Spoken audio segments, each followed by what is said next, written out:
Só porque a Bíblia chama de serpente para o ser que enganou Eva no jardim do Éden, o acriançado mundo denominacional pensam que era literalmente uma cobrinha rastejante das que nós conhecemos hoje.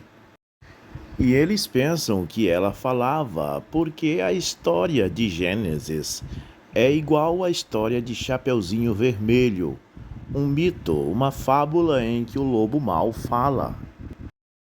A história de Gênesis não é um mito, não é uma fábula. E a serpente falava porque ela não era uma cobra. Quando se fala a palavra serpente hoje, nós já associamos com um bicho rastejante. Porque nós crescemos e a vida toda vemos serpente como um bicho rastejante. Mas, na verdade, a serpente era um ser iluminado que havia no jardim do Éden. E depois que foi amaldiçoado, se tornou um bicho rastejante e continuou sendo chamado de serpente.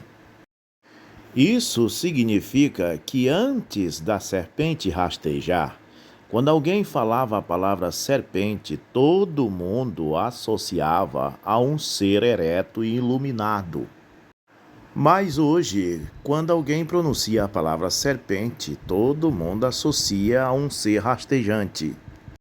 É como a palavra Roberto Carlos. Quando fala-se a palavra Roberto Carlos, todo mundo associa a um cantor. Porque a nossa mente está acostumada a associar a palavra Roberto Carlos ao cantor e rei da música brasileira, Roberto Carlos. Mas acontece que nem sempre Roberto Carlos significa apenas ao cantor Roberto Carlos, mas há também um jogador de futebol chamado Roberto Carlos.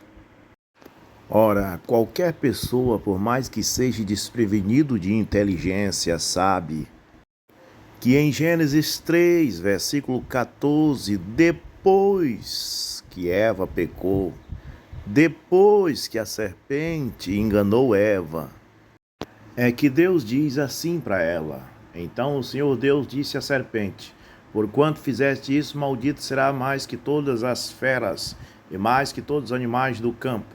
Sobre o teu ventre andarás e pó comerás todos os dias da tua vida.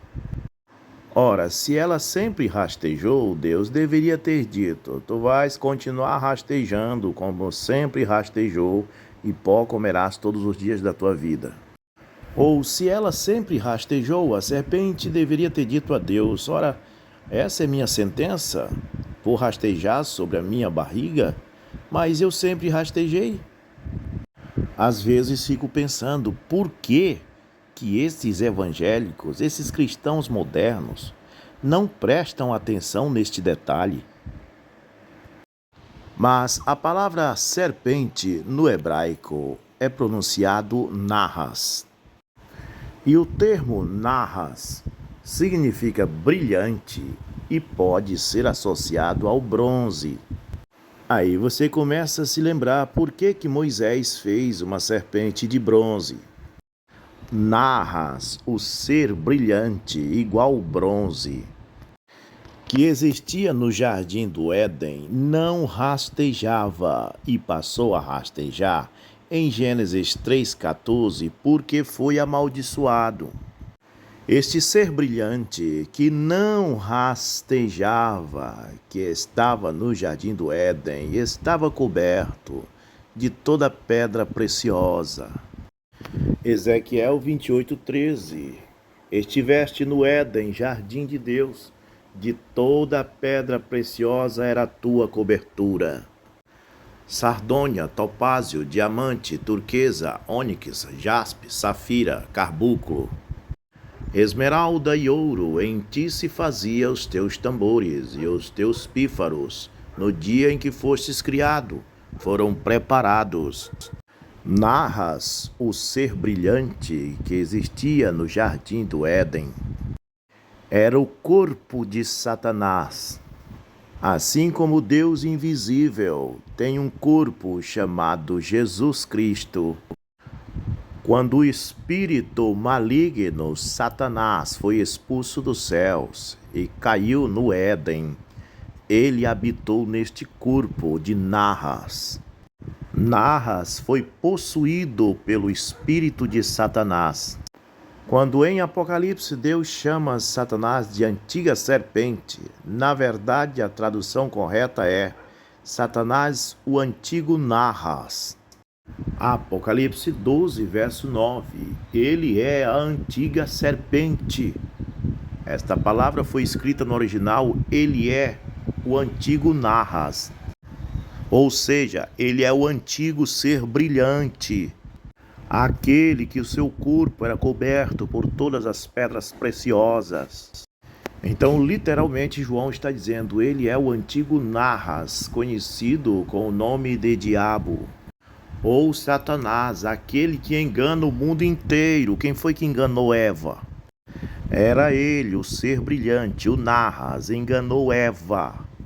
E a punição de Adão por ter pecado foi comer do suor do próprio rosto, e Eva ter filhos com dores. E a punição do Narras foi deixar de ser um lindo ser brilhante e se tornar um bicho rastejante. Agora sim o Narras se tornou cobra. O Narras deixou a sua semente em Eva. E da sua semente veio Caim, e de Caim veio os religiosos, perseguidores da palavra, que são eles quem fere o calcanhar de Jesus, a semente da mulher.